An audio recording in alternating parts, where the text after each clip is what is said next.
ഞാൻ doctor Hari Menon, VPS Lakeshore ഹോസ്പിറ്റലിലെ cosmetic surgery ഡിപ്പാർട്ട്മെൻറ്റിലെ senior consultant ഡോക്ടറാണ്. എക്സ്ക്ലൂസീവ്ലി കോസ്മെറ്റിക് സർജറി മാത്രം ചെയ്യുന്ന ഡിപ്പാർട്ട്മെൻറ്റാണ്. ഡോക്ടർ, എന്താണ് ലൈപ്പോസക്ഷൻ? ലൈപ്പോസക്ഷൻ ഒരു കോസ്മെറ്റിക് സർജറിയാണ്.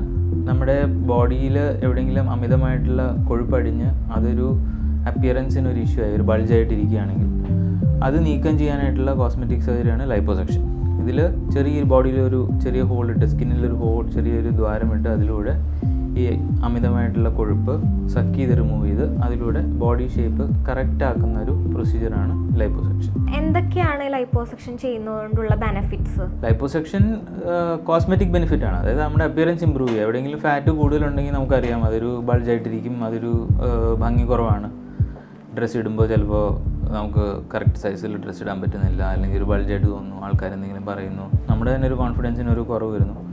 അങ്ങനെയുള്ളപ്പോൾ അത് ആ കൊഴുപ്പ് നീക്കം ചെയ്ത് നമ്മുടെ ബോഡി ഷേപ്പ് കറക്റ്റ് ആക്കുക. അതിലൂടെ നമുക്കൊരു ഫീൽ ഗുഡ്, ഒരു കോൺഫിഡൻസ് കൂടുതൽ കിട്ടുക. അതാണ് കോസ്മെറ്റിക്സ് ലൈപ്പോസക്ഷൻ്റെ ബെനിഫിറ്റ്. ഈ ലൈപ്പോസക്ഷൻ ചെയ്യുന്നതുകൊണ്ട് കൊളസ്ട്രോൾ കുറയോ?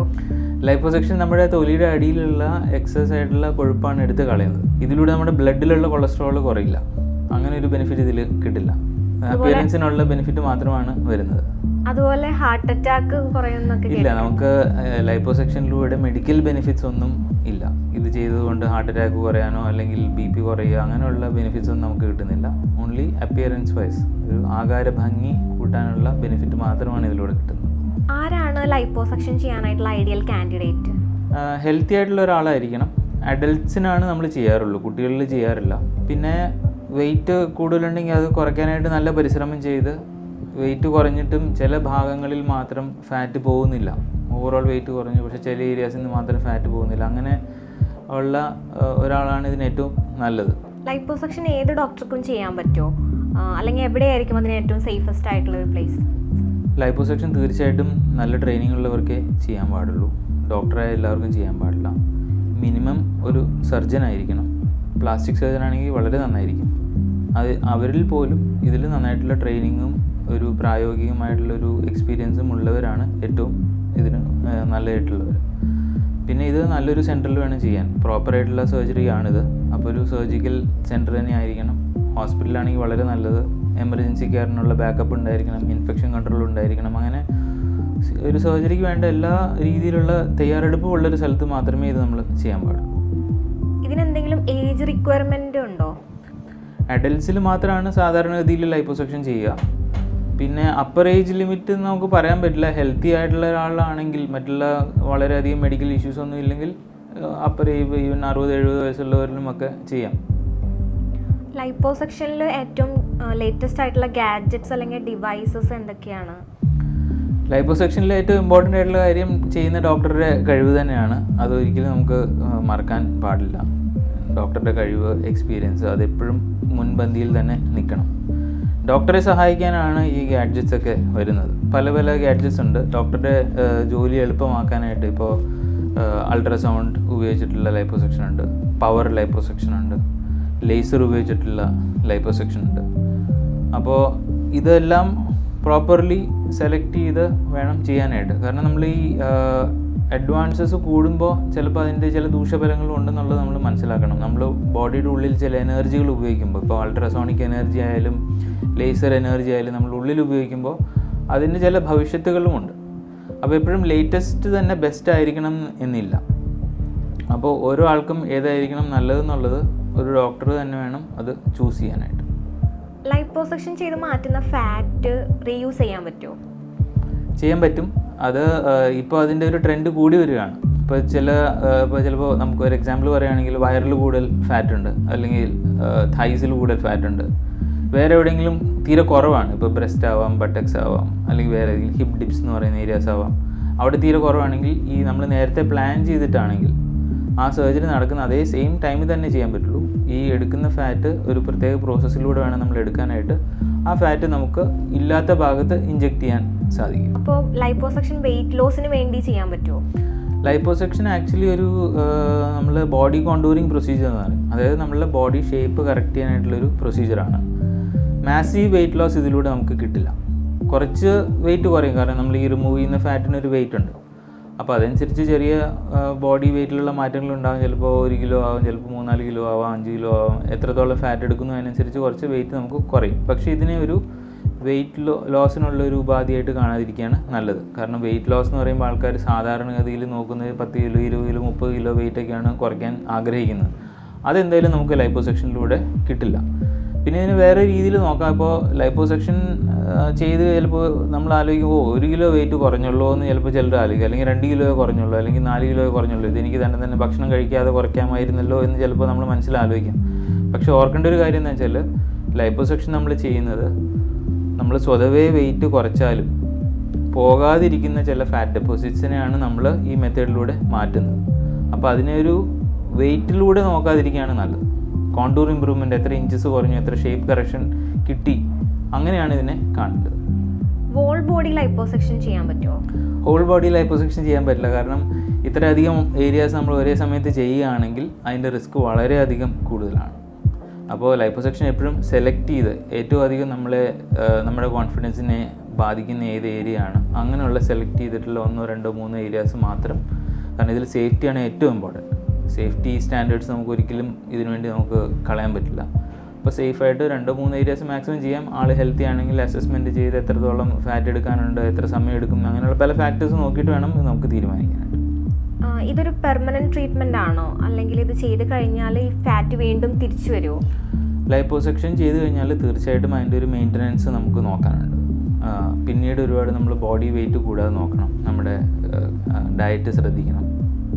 ലൈപ്പോസെക്ഷൻ ചെയ്ത ഭാഗത്ത് ഫാറ്റ് തിരിച്ച് വരാം. നമ്മൾ കണ്ടമാനം വെയിറ്റ് കൂടി കഴിഞ്ഞാൽ നമുക്ക് ശ്രദ്ധയില്ല, പിന്നെയും 5-8 കിലോ വെയിറ്റൊക്കെ കൂടി കഴിഞ്ഞാൽ ഈ ഭാഗത്ത് ഫാറ്റ് വരാം. പക്ഷേ ലൈപ്പോസെക്ഷൻ ചെയ്ത ഭാഗത്ത് ഫാറ്റ് വരാനുള്ള പ്രവണത കണ്ടമാനം കുറയും. കാരണം നമ്മൾ ഫാറ്റിൻ്റെ കോശങ്ങൾ അവിടുന്ന് എടുത്ത് കളയുകയാണ്.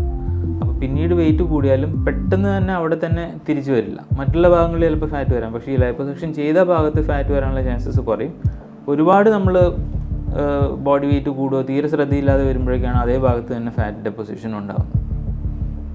ഈ ഫാറ്റ് റിമൂവ് ചെയ്യുന്നതുകൊണ്ട് ഭാവിയിൽ എന്തെങ്കിലും ലോങ് ടേം ഇഷ്യൂസ് ഉണ്ടാകുമോ? നമ്മൾ സെലക്ട് ചെയ്ത ചില ഏറ്റവും നമ്മൾ എഫക്റ്റ് ചെയ്ത ഏരിയാസും ലിമിറ്റഡ് ആയിട്ടുള്ള ബോഡി ഏരിയാസിൽ നിന്ന് മാത്രമാണ് റിമൂവ് ചെയ്യുന്നതെങ്കിൽ നമുക്ക് മറ്റുള്ള ദൂഷ്യഫലങ്ങളൊന്നും ഉണ്ടാവില്ല. ചിലർക്കുള്ളൊരു സംശയമാണ് നമ്മുടെ ബോഡിയിൽ ഫാറ്റിനൊരു കാരണം കൊണ്ടായിരിക്കുമല്ലോ ഫാറ്റ് ഉള്ളത്, ഫാറ്റിനൊരു ഹെൽത്ത് എന്തെങ്കിലും ഇമ്പാക്റ്റ് ഉണ്ടാവുമല്ലോ, അപ്പോൾ അതെടുത്ത് കളയുന്നതുകൊണ്ട് ദോഷം വരില്ലേ എന്നൊരു ചോദ്യം ഉണ്ടാവും. പക്ഷേ നമ്മുടെ ഒന്നാമത്തെ കാര്യം, നമ്മൾ ഹോൾ ബോഡിയിൽ എല്ലായിടത്തും നമുക്ക് തൊലിയുടെ അടിയിൽ ഫാറ്റ് ഉണ്ട്, നമ്മളത് മുഴുവൻ എടുത്ത് കളയുന്നില്ല, നമ്മളെ അലട്ടുന്ന ചില ഭാഗങ്ങളിൽ നിന്ന് മാത്രമാണ് കളയുന്നത്. അപ്പോൾ നമുക്ക് ആവശ്യമുള്ള ഫാറ്റ് എന്തായാലും ബോഡിയിലുണ്ട്. അത് കാരണം ഇത് ചെയ്യുന്നതുകൊണ്ട് ലോങ് ടേം ഹെൽത്ത് ഇഷ്യൂസ് ഒന്നും ഉണ്ടാവില്ല. ഡോക്ടർ, ഈ ലൈപ്പോസെക്ഷനും ടമ്മി ടക്ക് തമ്മിലുള്ള ഡിഫറൻസ് എന്താണ്? ലൈപ്പോസെക്ഷൻ എന്ന് പറയുമ്പോൾ നമ്മൾ ഫാറ്റ് മാത്രമാണ് എടുത്ത് മാറ്റുന്നത്, എക്സസ് ആയിട്ടുള്ള ഫാറ്റ് എടുത്ത് മാറ്റുകയാണ്. ടമ്മി ടക്ക് എന്ന് പറഞ്ഞാൽ പ്രത്യേകിച്ചും ഈ ലൂസ് സ്കിൻ, എസ്പെഷ്യലി ഈ പ്രസവശേഷം വരുന്ന വയറിലുള്ള ചേഞ്ചസ്, കുറച്ച് മാംസപേശിയിലുള്ള ബലക്കുറവുണ്ടാവാം, ഫാറ്റ് ഉണ്ടാവാം, അതിലും കൂടുതൽ സ്കിൻ വല്ലാണ്ട് സാഗ് ചെയ്ത് ലൂസായി കിടക്കുന്നു, അങ്ങനെയുള്ള ഒരു അവസരത്തിൽ ചെയ്യുന്നതാണ് ടമ്മി ടക്ക്. ടമ്മി ടക്കിൽ ചെയ്യുമ്പോൾ നമ്മൾ അതിൻ്റെ ഒപ്പം ലൈപ്പോസെക്ഷൻ ഉണ്ടാവും. കാരണം ഈ അമിതമായിട്ടുള്ള ഫാറ്റ് ലൈപ്പോസെക്ഷൻ ചെയ്താണ് നമ്മൾ എടുത്ത് കളയുന്നത്. അതുകൂടാതെ ടമ്മി ടക്കിൽ നമ്മൾ മസിൽസ് ടൈറ്റനിങ് ഉണ്ടാവാം, സ്കിന്ന് കട്ട് ചെയ്ത് എക്സസ് ആയിട്ടുള്ള ലൂസായിട്ടുള്ള സ്കിൻ കട്ട് ചെയ്ത് അത് ടൈറ്റനിങ് ഉണ്ടാവും. അപ്പോൾ ടമ്മി ടക്ക് എന്ന് പറയുമ്പോൾ ഒരു പ്രത്യേകിച്ച് നമ്മൾ ഈ പ്രസവശേഷം വരുന്ന വയറിലുള്ള മാറ്റങ്ങൾ കറക്റ്റ് ചെയ്യാനായിട്ടുള്ളൊരു പ്രൊസീജിയറാണ്. ലൈപ്പോസെക്ഷൻ അതിനകത്തൊരു ഭാഗമാണ്. അപ്പോൾ എന്താണ് ഈ മെഗാ ലൈപ്പോസെക്ഷനും നോർമൽ ലൈപ്പോസെക്ഷനും തമ്മിലുള്ള വ്യത്യാസം? മെഗാ ലൈപ്പോസെക്ഷൻ എന്ന് പറഞ്ഞാൽ നമ്മൾ ഈ ലൈപ്പോസെക്ഷൻ ചെയ്തെടുക്കുന്ന ഫാറ്റ് ക്വാണ്ടിഫൈ ചെയ്യുന്ന എത്ര ലിറ്റർ ഫാറ്റ് എടുത്തു എന്ന് പറഞ്ഞിട്ടാണ്. അപ്പോൾ ആ എടുക്കുന്ന ഫാറ്റ് 8 ലിറ്ററിൽ കൂടുതലാകുമ്പോഴാണ് അതിനെ മെഗാ ലൈപ്പോസെക്ഷൻ എന്ന് പറയുന്നത്. അങ്ങനെയാണെങ്കിൽ മെഗാ ലൈപ്പോസെക്ഷൻ ചെയ്യുന്നതായിരിക്കില്ലേ കുറച്ചുകൂടെ നല്ലത്? അപ്പോൾ ഒരുപാട് ഫാറ്റ് എടുത്ത് കളയാലോ. മെഗാ ലൈപ്പോസെക്ഷനിൽ ഈ പറഞ്ഞ പോലെ ഒരുപാട് ഫാറ്റ് റിമൂവ് ചെയ്യുന്നുണ്ട്, അതിൻ്റെ റിസ്ക് കൂടും. എല്ലാവരിലും നമുക്ക് ചെയ്യാൻ പറ്റില്ല. നമ്മൾ ഫാറ്റ് റിമൂവ് ചെയ്യുന്നതിൻ്റെ ഏരിയാസ് കൂടുന്തോറും അതുപോലെ അതിൻ്റെ വോളിയം കൂടുന്തോറും ഈ സർജറിയുടെ റിസ്ക്കും അതുകൊണ്ട് വരാവുന്ന ഭവിഷ്യത്തുകളൊക്കെ കൂടും. അപ്പോൾ എപ്പോഴും നല്ലത് ചെറിയ ലൈപ്പോസെക്ഷൻസാണ് എപ്പോഴും നമുക്ക് സേഫ്. ഒരു 5 ലിറ്റർ അതിൻ്റെ അടുത്തുള്ള ഏരിയാസ് അതിൽ കുറവാണ് എപ്പോഴും സേഫ് ആയിട്ടുള്ളത്. മെഗാ ലൈപ്പോസെക്ഷൻ ചെയ്യേണ്ട അവസരങ്ങളിൽ പോലും നമ്മൾ സ്റ്റേജ് ചെയ്ത് 1-2 തവണയായിട്ട് ചെയ്യുന്നതാണ് ബെറ്റർ. പക്ഷേ വളരെ ചുരുക്കം ചില അവസരങ്ങളിൽ ചിലർ അവർക്ക് സമയമില്ല, ചെയ്യുമ്പോൾ മാക്സിമം ചെയ്യണം, അങ്ങനെയുള്ള ചില റിക്വസ്റ്റ് വരുമ്പോൾ നമ്മളതിൻ്റെ കാര്യങ്ങളൊക്കെ എക്സ്പ്ലെയിൻ ചെയ്ത് ചെയ്യാറുണ്ട്. പക്ഷേ എപ്പോഴും ഈ കൂടുതൽ വോളിയം ചെയ്യുന്നത് എപ്പോഴും നല്ലതല്ല. എന്ത് ഡയറ്റാണ് ലൈപ്പോസക്ഷന് ശേഷം ഫോളോ ചെയ്യേണ്ടത്? ലൈപ്പോസക്ഷന് ശേഷം ഒരു പ്രത്യേക ഡയറ്റ് ഇല്ല. നമ്മൾ അമിതമായിട്ട് ഫുഡ് കഴിക്കാതിരിക്കുക, ഫാറ്റ് നമ്മുടെ വെയിറ്റ് വീണ്ടും കൂടാതിരിക്കുക, അങ്ങനെ വെയിറ്റ് കൺട്രോളിന് വേണ്ടിയുള്ളൊരു ഹെൽത്തി ബാലൻസ്ഡ് ഡയറ്റാണ് ആവശ്യം. അതിനകത്തിപ്പോൾ നമ്മൾ കേരളത്തിലൊരു സ്ഥിതി പറയുകയാണെങ്കിൽ ഒരുപാട് വറുത്തത്, പൊരിച്ചത്, എണ്ണയുള്ള ആഹാരങ്ങൾ, മധുരപദാർത്ഥങ്ങൾ, അങ്ങനെയുള്ള ജങ്ക് ഫുഡൊക്കെ മാക്സിമം ഒഴിവാക്കുക. വീട്ടിൽ തന്നെ കുക്ക് ചെയ്യുന്ന ഫുഡ് കഴിക്കുന്നതാണ് ഏറ്റവും നല്ലത്. Home cook food healthy balanced ആയിട്ട് 3-4 തവണ ചെറിയ ചെറിയ ക്വാണ്ടിറ്റീസിൽ കഴിക്കുന്നതാണ് എപ്പോഴും നല്ലത്. എന്തൊക്കെ ആഫ്റ്റർ കെയർ സ്റ്റെപ്സ് ആണ് എടുക്കേണ്ടത് ലൈപ്പോസക്ഷന് ശേഷം? ലൈപ്പോസക്ഷന് ശേഷം ഒരുപാട് ആഫ്റ്റർ കെയർ കാര്യങ്ങളില്ല. കാരണം തന്നെ അതിൻ്റെ ഒരു ഹീലിംഗ് പ്രോസസ്സ് ഉണ്ട്. കുറച്ച് റെസ്റ്റ് ആവശ്യമുണ്ടാവും. എത്രത്തോളം ഫാറ്റ് റിമൂവ് ചെയ്തു എന്നുള്ളതനുസരിച്ച്. ചെറിയ ലൈപ്പോസക്ഷനൊക്കെ ആണെങ്കിൽ നമുക്ക് അടുത്ത ദിവസം തൊട്ട് തന്നെ നോർമൽ കാര്യങ്ങൾ ചെയ്യാം. വലിയ ലൈപ്പോസക്ഷൻ ആണെങ്കിൽ കുറച്ച് റെസ്റ്റ് പീരീഡ്, ചിലപ്പോൾ ഒരു 3-4 ദിവസം ഒരാഴ്ചയൊക്കെ റെസ്റ്റ് വേണ്ടി വന്നേക്കാം. പിന്നീട് ഡയറ്റാണ് ഇമ്പോർട്ടൻ്റ് ആയിട്ടുള്ളത്. വെയിറ്റ് കൂടാതെ നോക്കുക. ലൈപ്പോസക്ഷന് ശേഷം പലപ്പോഴും നമ്മളൊരു സ്പെഷ്യൽ ഇന്നർ വെയർ, ഒരു ടൈറ്റ് ആയിട്ടുള്ളൊരു ഗാർമെൻറ്റ് കൊടുക്കാറുണ്ട്. അത് സ്കിൻ ലൂസായി പോകാതിരിക്കാനായിട്ടും സ്കിന്നിൻ്റെ ഷേപ്പ് എല്ലാം പ്രോപ്പറായിട്ട് ഹീലിങ്ങിൽ വരാനായിട്ടും ആ ഗാർമെൻറ്റ് ചിലപ്പോൾ ഒരു 1 മാസം 1.5 മാസമൊക്കെ ഉപയോഗിക്കേണ്ടി വരാറുണ്ട്. അങ്ങനെയുള്ള വളരെ ലളിതമായിട്ടുള്ള ആഫ്റ്റർ കെയർ കാര്യങ്ങളേ ഉള്ളൂ ലൈപ്പോസക്ഷന് ശേഷം. എത്ര ടൈം എടുക്കും ഇത് റിക്കവർ ആവാൻ വേണ്ടിയിട്ട്? ചെറിയ ലൈപ്പോസക്ഷനൊക്കെ ആണെങ്കിൽ നമുക്ക് പിറ്റേ ദിവസം തൊട്ട് തന്നെ നോർമൽ കാര്യങ്ങളൊക്കെ ചെയ്തു തുടങ്ങാം. വലിയ ലൈപ്പോസക്ഷൻ ഇപ്പോൾ ലാർജ് വോളിയം 5 ലിറ്റർ ആണ്, 8 ലിറ്റർ അത്രയൊക്കെ വലിയ ലൈപ്പോസക്ഷൻ ആണെങ്കിൽ ചിലപ്പോൾ ഒരു ആഴ്ചകളോളം എടുക്കും നമ്മൾ ഫുൾ നോർമൽ സിറ്റുവേഷനിൽ വരാനായിട്ട്. ലൈപ്പോസക്ഷൻ്റെ റിസൾട്ട് കാണാൻ ഈ ലൈപ്പോസക്ഷൻ ചെയ്ത് കഴിയുമ്പോൾ ബോഡിയിൽ കുറച്ച് നീരുണ്ടാവും, സ്വെല്ലിംഗ് എന്ന് പറയും. നമ്മൾ റിസൾട്ട് കാണാനായിട്ട് ചിലപ്പോൾ ഒരു മാസം വരെ സമയമെടുക്കും. ഈ ലൈപ്പോസക്ഷൻ ട്രീറ്റ്മെൻറ്റ് ചെയ്യുമ്പോൾ പേഷ്യൻസ് എക്സ്പെക്ട് ചെയ്യുന്ന തരത്തിൽ അതിൻ്റെ റിസൾട്ട് വരാറുണ്ടോ എപ്പോഴും? അത് ഓപ്പറേഷന് മുന്നേ നമ്മൾ സംസാരിച്ച് ഡിസ്കസ് ചെയ്യും എന്താണ് ഇഷ്യൂ, ഇത് നമുക്ക് കറക്റ്റ് ചെയ്ത് റിസൾട്ട് കൊടുക്കാൻ പറ്റുന്നതാണോ ഇല്ല എന്നുള്ളത് പരിശോധിച്ച് നോക്കിയതിന് ശേഷം മാത്രമാണ് എപ്പോഴും ഓപ്പറേഷൻ ചെയ്യുക. ചില അവസരങ്ങളിൽ നമുക്ക് പരിശോധിച്ച് നോക്കുമ്പോൾ മനസ്സിലാവും ഈ ആൾ ഉദ്ദേശിക്കുന്ന റിസൾട്ട് കിട്ടില്ല എന്നുള്ളത്. ഇപ്പോൾ ഒരു ഉദാഹരണം പറയുകയാണെങ്കിൽ ഒരുപാട് ആണുങ്ങൾ കുടവയറുള്ളവർ ലൈപ്പോസക്ഷൻ തേടി വരാറുണ്ട്. ചില അവസരങ്ങളിൽ ഈ കുടവയറ് കാണുന്ന ഫാറ്റിൽ അധികവും ഫാറ്റും ഇൻറ്റേർണൽ ഫാറ്റ് ആയിരിക്കും. സ്കിന്നിനടിയിലുള്ള ഫാറ്റല്ല, പക്ഷേ ഇൻറ്റേർണൽ ഡീപ്പായിട്ടുള്ള ഫാറ്റ് ആയിരിക്കും. അത് നമുക്ക് ലൈപ്പോസക്ഷനിലൂടെ എടുത്ത് കളയാൻ പറ്റില്ല. അപ്പോൾ അത് പരിശോധനയിൽ നമുക്ക് മനസ്സിലാവും ഇത് ചെയ്താലും നമുക്ക് നല്ല റിസൾട്ട് വരാൻ സാധ്യത കുറവാണ്. അങ്ങനെയുള്ളപ്പോൾ അത് പറഞ്ഞ് മനസ്സിലാക്കും, ചെയ്താൽ റിസൾട്ട് കിട്ടാൻ സാധ്യത കുറവാണ്. അവർ നാച്ചുറലായിട്ടുള്ള വെയിറ്റ് റിഡക്ഷൻ മെത്തേഡ്സ് ചെയ്യുന്നതാണ് നല്ലത്. അപ്പോൾ റിസൾട്ട്, പേഷ്യൻ്റ് ഉദ്ദേശിച്ച റിസൾട്ട് എന്താണെന്ന് നമ്മൾ മനസ്സിലാക്കണം. പരിശോധിച്ച് നോക്കി ആ റിസൾട്ട് കൊടുക്കാൻ പറ്റുമോ എന്ന് നമ്മൾ അറിയണം. രണ്ടും കൂടെ മാച്ച് ആയാൽ മാത്രമേ ഉള്ളൂ ഇത് നമ്മൾ ലൈപ്പോസക്ഷൻ എടുക്കുകയുള്ളൂ. അപ്പോൾ ഇനി ലൈപ്പോസക്ഷൻ ട്രീറ്റ്മെൻറ്റ് എടുക്കാൻ പോകുന്നവരോട് സാറിന് കൊടുക്കാൻ പറ്റുന്ന ഒരു അഡ്വൈസ് എന്തായിരിക്കും? ലൈപ്പോസക്ഷൻ നമ്മൾ നാച്ചുറൽ വെയിറ്റ് റിഡക്ഷനാണ് ഏറ്റവും ഹെൽത്തി. നമ്മുടെ ബോഡിക്ക് മെഡിക്കലി ബെനിഫിറ്റ് കിട്ടുന്നതും നമുക്ക് തന്നെ ഒരു കോൺഫിഡൻസ് കിട്ടുന്നതും നമ്മൾ സ്വയം പരിശ്രമിച്ച് വെയിറ്റ് കുറയ്ക്കുമ്പോഴാണ്. അത് ഒരു വളരെ പോസിറ്റീവായിട്ടുള്ളൊരു ഫീലിംഗ് ആണ്. നമുക്കൊരു എനർജി കൂടുതൽ കിട്ടും. പല അവസരങ്ങളിലും ഞാൻ പേഷ്യൻസിനോട് പറയും. പിന്നെ പരിശ്രമങ്ങൾ ഒരുപാട് ചെയ്തതിന് ശേഷവും വെയിറ്റ് കുറഞ്ഞതിന് ശേഷവും ചില ഭാഗങ്ങളിൽ ഫാറ്റ് ഡെപ്പോസിഷൻ പോകുന്നില്ല. അത് നമുക്കൊരു നിരാശയ്ക്ക് കാരണമാണ്, ഒരു കോൺഫിഡൻസിനെ എഫക്റ്റ് ചെയ്യുന്നുണ്ടെങ്കിൽ അതിന് നമുക്ക് ലൈപ്പോസക്ഷൻ ചെയ്യാവുന്നതാണ് ഹെൽത്തി സിറ്റുവേഷൻ ആണെങ്കിൽ. പിന്നെ മൂന്നാമതൊരു കാര്യം, ലൈപ്പോസക്ഷൻ ഒരു ഫൈനൽ സിറ്റുവേഷൻ അല്ല. ലൈപ്പോസക്ഷൻ ചെയ്യുന്നവരും അതിനുശേഷം ഡയറ്റ് ഫോളോ ചെയ്യണം, മെയിൻ്റനൻസ് ചെയ്യണം, വെയിറ്റ് കൂടാതെ നോക്കണം, ഹെൽത്തി ലൈഫ് സ്റ്റൈൽ മെയിൻറ്റെയിൻ ചെയ്യണം. അതും വളരെ ഇമ്പോർട്ടൻ്റ് ആണ്. ഏറ്റവും ഇമ്പോർട്ടൻ്റ് ആയിട്ടുള്ളത് ലൈപ്പോസക്ഷൻ ചെയ്യുമ്പോൾ പ്രോപ്പറായിട്ട് റിസർച്ച് ചെയ്യുക, ആരാണ് ചെയ്യുന്നത്, എവിടെയാണ് ചെയ്യുന്നത് എന്നുള്ളതിനെക്കുറിച്ച് നന്നായിട്ട് ആലോചിക്കുക. കോസ്റ്റ് മാത്രം നോക്കി ചെയ്യാതിരിക്കുക. ക്വാളിറ്റിയാണ് എപ്പോഴും ഇമ്പോർട്ടൻറ്റ്.